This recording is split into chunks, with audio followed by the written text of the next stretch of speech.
All right, my name is Hunter Kirk, and this is my service learning project on volunteering at Mercy Street. So, a little bit about Mercy Street is that they were founded as an organization. Uh, they were founded on the thought that even though we all come from various different backgrounds, we all have a unique connection to the Lord, and we all have a unique desire to seek Him. So, even though someone may come from the inner city versus someone coming from the suburbs, we all have a calling to get to know the Lord and get to serve Him as the best we can. So they also exist to create relationships with the inner city youth by establishing Christian-based mentorships.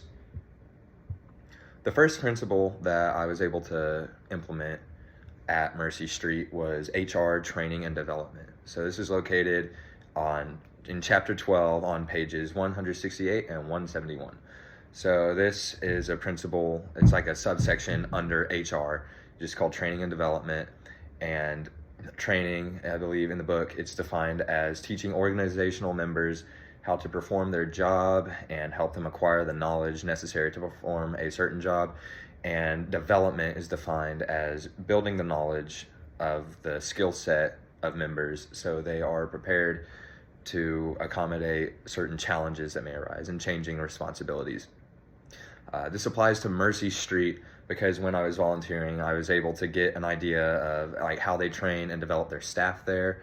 And not only that, but I was able to also be trained myself and undergo the training and development process in order to best accommodate the needs that I was fulfilling as a volunteer.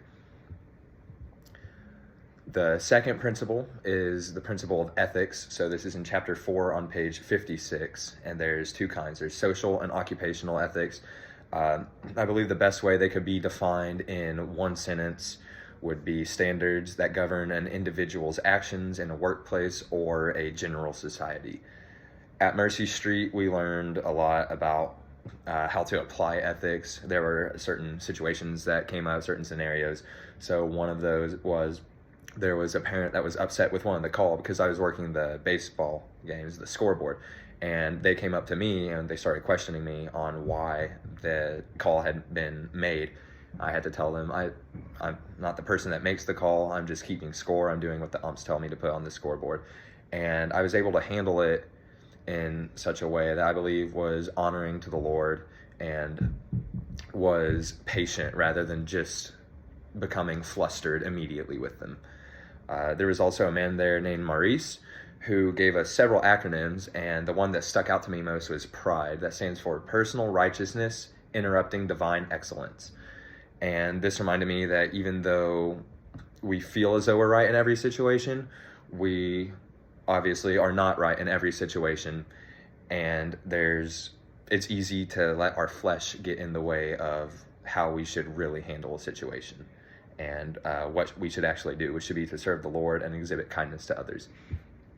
The third principle is effective teamwork. So this is in chapter 15 on page 215 in the textbook.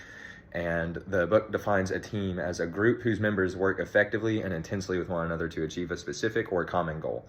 So how this applies to Mercy Street is I was able to observe the Mercy Street teamwork, and it was just flawless. I got to work with them, which helped me better understand their teamwork and get hands-on experience with the team, and specifically a team in the workforce rather than just on a project in school. So that was really nice. This helped me to become a more effective communicator and to learn to complete tasks that were given to me by others. The overall impact that serving at Mercy Street had on me was that it taught me effective communication, gave me effective leadership skills, and it helped me become a good member of a team, so a good team player. Additionally, as I mentioned before, Maurice, he gave us the acronyms that kind of helped teach us how to treat others and obey the Lord. So that was really helpful, and he also shared his testimony with us, which was also very cool. So thank you for your time. I appreciate it.